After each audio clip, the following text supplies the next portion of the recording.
Je ne veux pas être rébarbative et parler beaucoup du traitement, mais du dépistage. Vous rappelez que le cancer du sein, c'est un vrai problème de santé publique. Ça touche 61 000 nouveaux cas par an chaque année en France. C'est le cancer le plus fréquent de la femme, devant le cancer du côlon et du poumon.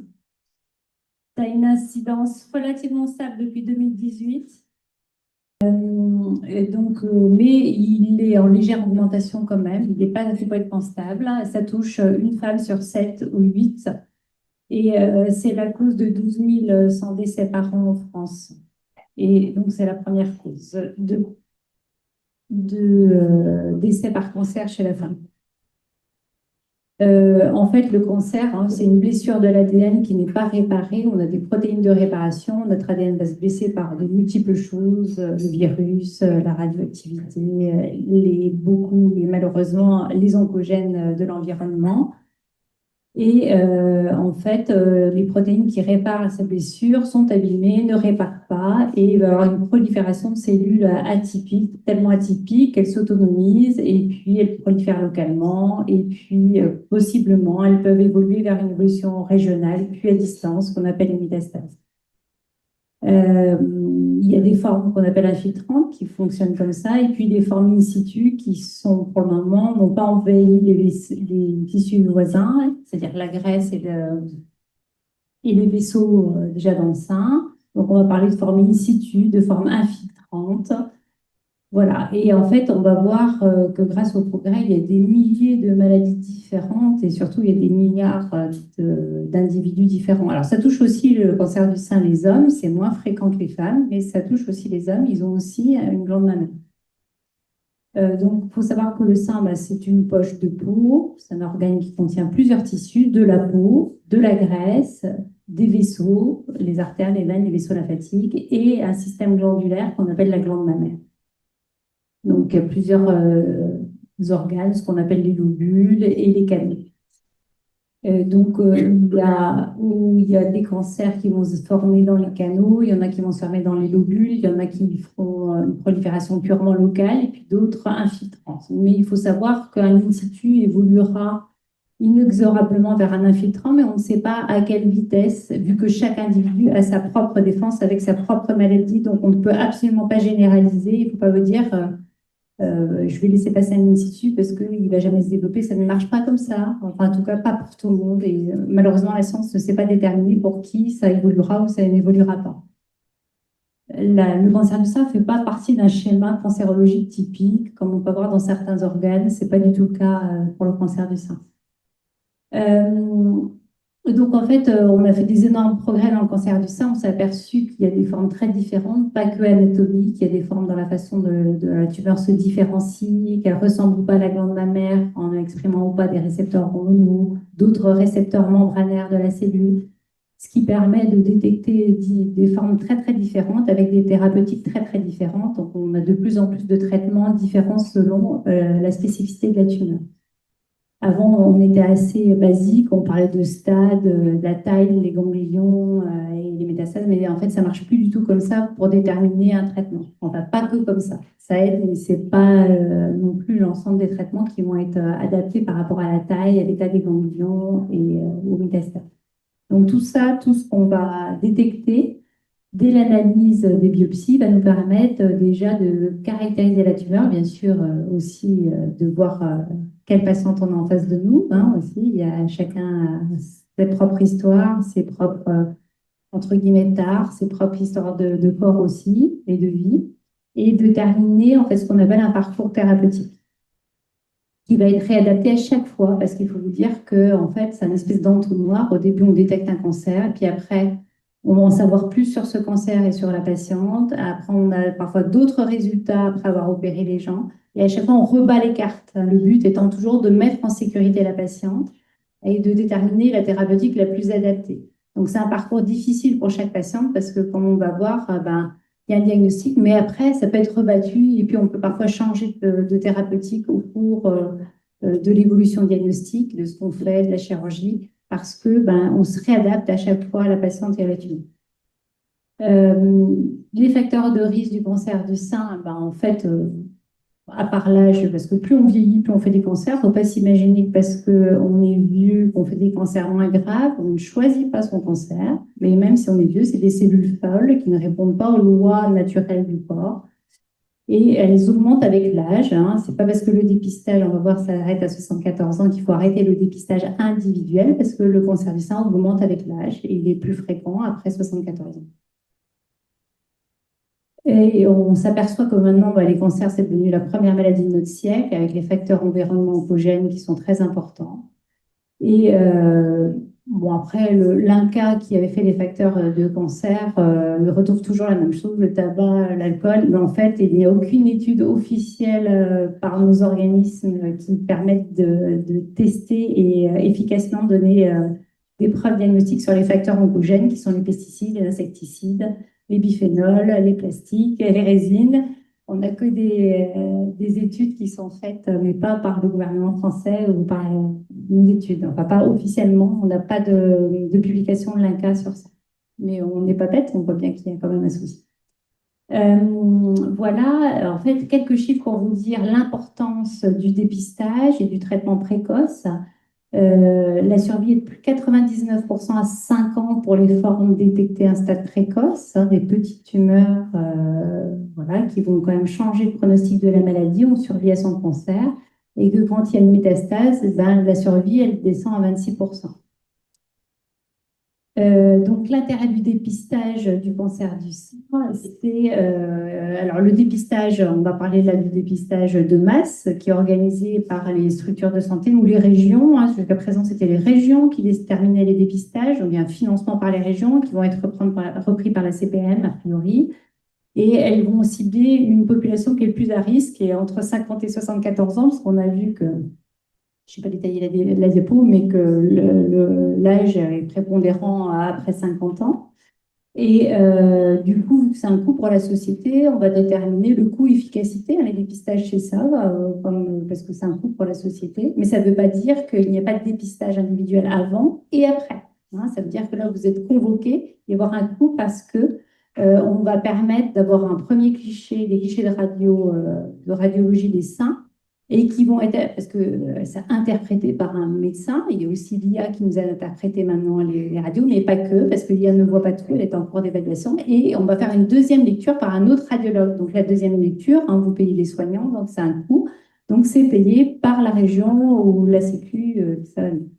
Donc en fait, la deuxième lecture, elle permet de rattraper 6% des mammographies pour lesquelles on n'avait rien vu. Hein. Donc c'est très important, parce que nous, tous les gains en cancérologie sont importants. Hein. Donc, en fait, le dépistage, vraiment, comme je vous ai montré, c'est détecter le plus tôt possible la maladie, parce que plus elle est petite, plus elle est précoce, mieux on sait la traiter. Voilà, c'est avant l'apparition de la vraie maladie, des signes de la maladie. C'est vrai que les gens ne se sentent pas malades, on va dépister la maladie avant qu'ils se sentent malades. Hein, et ça, c'est très important de dire que c'est pas que plus on va les dépister tôt, moins elles auront les femmes de signes cliniques, mieux ce sera. Le but, c'est d'éviter la maladie importante. Donc, on sait que ça augmente la détection précoce, ça augmente les chances de guérison, on l'a vu, voilà. Ah, ça ne veut plus. Mais je vais le faire à la main, peut-être, voilà. Pourquoi tous les 2 ans? Tout ça, c'est des études scientifiques qui ont montré toujours, parce que c'est quand même des rayonnements, les radios. Alors, même si on a des appareils qui ont un rayonnement maintenant de plus en plus minime, hein, les mammographes, c'est vraiment très peu. Et c'était déterminer pourquoi pas tous les ans, parce qu'en fait, ou tous les 3 ans, c'était déterminer le taux de ce qu'on appelle les cancers d'intervalle entre 2 examens de surveillance. Il y a pas avoir des apparitions de cancer. Donc, on a fait des études scientifiques internationales pour montrer que les 2 ans, c'était ce qui était le mieux pour éviter les cancers qui se développent entre 2 tests et éviter l'exposition trop importante au rayonnement. Je tiens à dire que 13 mammographies dans le dépistage si on fait 13 mammographies de 50 à 74 ans, donc tous les 2 ans, ça doit faire ça.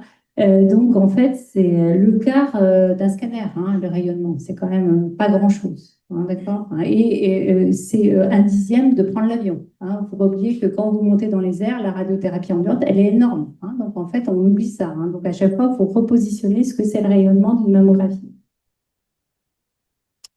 Donc les écueils, c'est que parfois, il y a encore 30% des cancers du sein qui ne se voient pas à la mammographie, soit parce que les seins sont très difficiles à examiner, ou soit parce qu'on a des tumeurs aussi très internes. Parfois, c'est difficile de voir les parties internes, ou parce que ben, ça ne se traduit pas. Soit c'est trop petit, soit c'est parce que c'est diffus, ça ne se voit pas. Et donc, c'est pour ça qu'on complète souvent, quand on a des seins compliqués, par une échographie. Donc, c'est l'intérêt la double lecture aussi, c'est de revoir des clichés autrement et de redemander des signes complémentaires.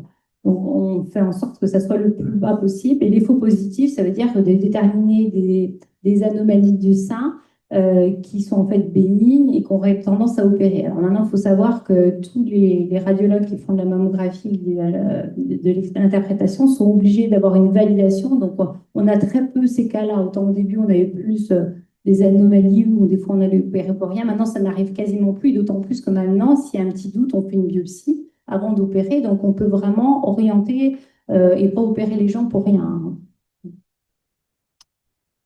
Donc, le dépistage, je vous rappelle que dans le dépistage de masse, vous êtes convoqué, enfin, vous n'êtes pas convoqué, vous avez un petit papier qui vous propose de faire ce dépistage avec des étiquettes. C'est à vous de prendre le rendez-vous auprès d'un cabinet de radiologie. On peut aller regarder sur le site qu'on vous envoie par le dépistage des centres de radiologie disponibles. Et vous y allez avec votre carte vitale. Et en fait, il n'y a pas d'avance de frais, hein, par ce dépistage de masse. Et s'il y a une échographie, parfois on peut être amené à payer 10 euros bah, qui seront remboursés par la Sécu. Ça peut être là, voilà, si c'est nécessaire. Voilà, déjà on donne un diagnostic, enfin déjà le radiologue dit ce qu'il a vu, ce qu'il n'a pas vu, il fait une échographie complémentaire et les clichés vont passer vers une deuxième lecture. Et après, vous êtes appelé par courrier pour vous dire que tout est bien, on vous renvoie vos clichés. Ou au contraire, eh ben, il faut faire des agrandissements complémentaires, on vous demande de reprendre rendez-vous. Voilà ce que c'est un mammographe, hein. En fait, effectivement, c'est pas toujours très agréable, mais on n'a pas de la chance, les femmes, entre le dépistage du frottis et la mammographie, nos organes dépistés, c'est pas toujours très confortable, mais en tout cas, ça se délie. Et donc, on fait deux clichés, un qui permet de voir de haut en bas et un d'externe en interne, ce qui permet de situer les anomalies et les tester. Et et de les grader, enfin, d'estimer. Alors, on fait des classifications pour y voir sur vos mammographies, ça s'appelle ACR. Le radiologue va classifier ces images, ACR 1, 2, 3, bah, c'est pas grave. 4, il y a quelque chose qui se passe, il y a une surveillance, on y va. Ou 5, ça paraît au point suspect, il faut une biopsie. Hein, d'accord? Enfin, il faut. On vous propose une biopsie pour savoir ce qui se passe exactement. Voilà, ce qui est important aussi aujourd'hui de dire, c'est que la femme, elle détecte aussi, elle connaît bien ses seins, elle détecte les maladies. Donc, il faut apprendre à nos jeunes femmes et insister pour chaque femme de bien connaître ses seins. On ne vous demande pas de chercher quelque chose, mais c'est comme son bout du nez dans une glace. Dès qu'il y a un bouton le matin, c'est la première chose que vous voyez. Si vous apprenez à toucher vos seins sous la douche et vos ganglions, que ça soit en systématique, s'il y a un truc qui ne va pas, c'est la première chose que votre cerveau va alerter. Et puis de regarder dans une glace. Bon, après, les compagnons et les compagnes peuvent aider aussi à ce dépistage. C'est souvent des compagnons et des compagnes qui peuvent trouver une boule aussi. Donc voilà, donc c'est de 50 à 74 ans dans le dépistage de NAS, mais il faut savoir que nos instances scientifiques, la maladie, il y a une publication à l'ESCO, le cancer du sein se développe chez les femmes plus jeunes. Et nous, en tant que scientifiques, on conseille aux femmes de commencer la mammographie à 40 ans, d'avoir déjà un premier cliché. On verra selon les seins si on fait tous les 2 ans ou pas, parce qu'il y a de plus en plus de cancers chez les femmes plus jeunes. Et pas dire, parce qu'on a 30 ans, 20 ans, on a une boule, c'est rien. Non, ce n'est jamais rien. Il faut une preuve, hein, d'accord? Il faut une preuve histologique ou une preuve de radiologue que c'est rien. Et après 74 ans, il faut continuer le dépistage individuel. Votre médecin traitant ou une sage-femme peut faire une ordonnance et c'est pris en charge par la Sécu, par votre mutuelle. Vous allez peut-être avancer les frais, mais vous allez être pris en charge très rapidement, 5 minutes. Donc voilà. Donc pour vous dire, ça, le dépistage insiste. Le dépistage individuel, bon, on en parlera. Il y a des femmes plus à risque qu'on va surveiller plus, hein, des femmes qui ont des mutations génétiques aussi, elles disposent au cancer du sein. Voilà. Bon, je passe. Je ne sais pas ce que je fais dans l'ordinateur. Pour vous dire que le traitement, bah, la chirurgie reste le traitement de référence du cancer du sein, mais pas que.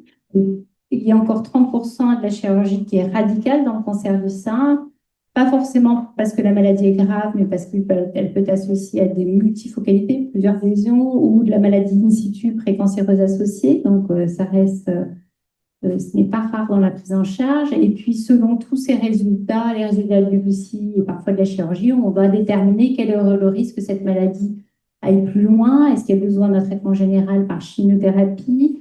Est-ce que cette tumeur est sensible aux hormones? C'est pour les tumeurs infiltrantes. Est-ce qu'il y aura besoin d'une hormonothérapie? Le but, c'est que c'est une maladie qui peut récidiver. S'il y a une fragilité de réparation, le risque, c'est de faire d'autres événements. Et on va diminuer le risque que cette maladie puisse reprendre ou faire d'autres événements cancérologiques, hein. Donc tout ça, c'est important après pour bien encadrer et diminuer le risque de récidive de la maladie. Et il y a de plus en plus de thérapeutiques ciblées. Comme je le dis, on va trouver des récepteurs sur les tumeurs qui vont faire qu'on a des nouveaux médicaments. L'immunothérapie, elle est limitée à moins 20% des formes de cancer du sein. C'est des formes qu'on appelle des triples négatifs. Ce n'est pas pour tout le monde. La radiothérapie, c'est pour diminuer le risque de rechute locale, hein. On va irradier le reste de la glande ou de la peau et des ganglions pour éviter que ça puisse recommencer dans les aires locales ou régionales. Ce n'est pas un traitement général. Voilà. Donc, je vais vite pour les traitements parce qu'on pourrait débattre pendant toute une soirée sur les traitements du cancer du sein multiples et variés. Ce que je veux dire, c'est que je vais parler aussi de l'après-cancer parce que la fin des traitements, c'est pas la fin des effets des traitements. Et que c'est souvent très difficile parce qu'on dit aux femmes, et l'entourage a envie de dire bah, c'est fini, mais c'est pas fini, il faut cicatriser. Il faut savoir qu'une cicatrisation d'un corps, ça dure 1 an sur un corps sain, sur un corps irradié, une zone irradiée, c'est 1 an et demi, 2 ans. Et puis, il y a tous les effets de la chimie aussi qu'il va falloir cicatriser parce que ça touche nos cellules saines. Et comme tout, ça se régénère, mais ça met du temps. Et il peut y avoir des séquelles. Donc, l'accompagnement, c'est souvent les 6 mois qui suivent la fin des traitements, sont des mois assez difficiles, hein. Il faut gérer, eh bien, en fait, un peu le choc émotionnel et le traumatisme de vie qu'est cette maladie et se retrouver.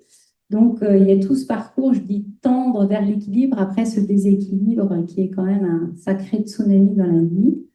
Donc il y a cette fatigue physique et psychique. Il y a le travail d'acceptation de la maladie. Alors, souvent, les patientes, elles ne vont pas attendre durant les traitements. Elles sont un peu je dirais, dans leur système sympathique de lutte. Voilà, il faut y aller, il faut mettre son traitement de guerrière et avancer. Et l'après, ben, ça peut être un peu compliqué parce qu'il va falloir intégrer cette maladie, cet événement traumatique, réintégrer son nouveau corps et le corps avec ses séquelles avant que ça aille mieux. Et c'est malheureusement pas un coup de baguette magique. Donc voilà, c'est l'intégration à la fois dans le corps, c'est ce que disait un peu la philosophe et tout le monde, dans le corps et dans l'esprit. Et puis voilà. Et puis il y a toute cette anxiété d'appréhension du risque de récidive, se réapproprier ce corps. Et voilà. Et là, c'est l'intérêt de tout pendant le traitement et après, les soins de support, les médecines intégratives, comment intégrer ben, cet événement de vie, comment l'intégrer dans son corps et reprendre le mouvement de son corps, les activités physiques adaptées, le sport, les loisirs, la vie sociale, progressivement, l'alimentation, tout ça, ça va entrer dans ce chemin de réhabilitation du corps et de l'esprit après ce traumatisme de vie. Voilà. Et je dis participation aux actions de prévention écologique, parce qu'il y a tellement de facteurs oncogènes que aussi il faut penser à soi, mais il faudra penser aux générations qui suivent. Voilà, je vous remercie de votre attention.